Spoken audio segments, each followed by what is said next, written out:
You know, rabbits are a bit of a pest in Australia, so we're doing the country a lot of good by eating every single one of them. I've got a great rabbit here, and what I've done is chopped it up. I didn't want to ruin my good knife here, so I used an axe. The best way to catch a rabbit and cut it up, I reckon. Now what I'm going to do is put some salt on the rabbit, because salt loves meat and meat loves salt, and rabbit especially loves lots and lots of salt. On goes some pepper, plenty of freshly cracked pepper, and then of course some olive oil. Extra virgin olive oil if you can, but whatever you've got, it doesn't really matter. I'll put plenty of that on because it's going to go in a really hot pan. Now I'm going to come over here and I'm going to brown off this rabbit. Look at that, in a hot pan like that.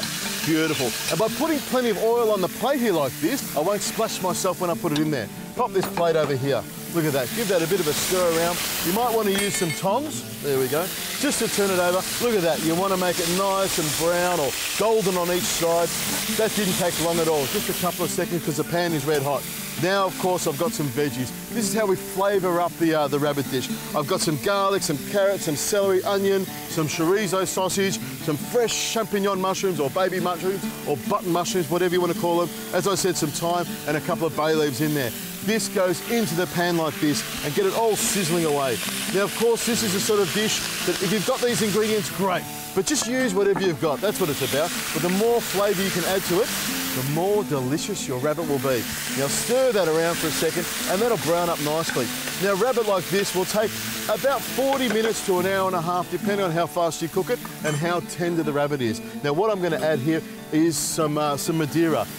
Or you can add some white wine if you want, but I've got plenty of this Madeira. It's like a sherry, it's beautiful. And of course, always around a campsite, there's plenty of beers. Those beers are a little bit warm, can go straight in here. Help flavour the rabbit. In it goes like that. Now to thicken it up a bit, I've got some beans here. This is tinned beans here. As this cooks, these beans will fall apart and actually thicken it up.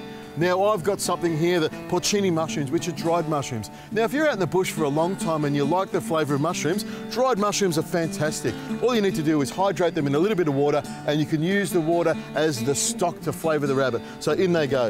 They're a little bit expensive, but believe me, they're a great flavour. I've also got some stock here.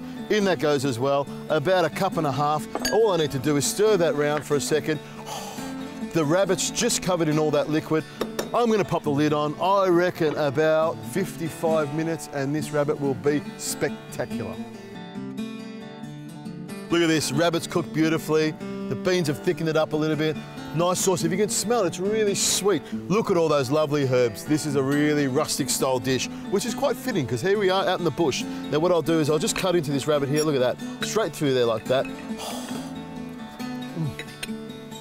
But it's so tender and tasty, picked up all those juices. You can really taste the mushrooms in there, especially the porcini ones. This is a great dish, and the beans give it sustenance and give you the energy to get through the rest of the day. I think this is going to be a long, hard night. I better tuck into this rabbit.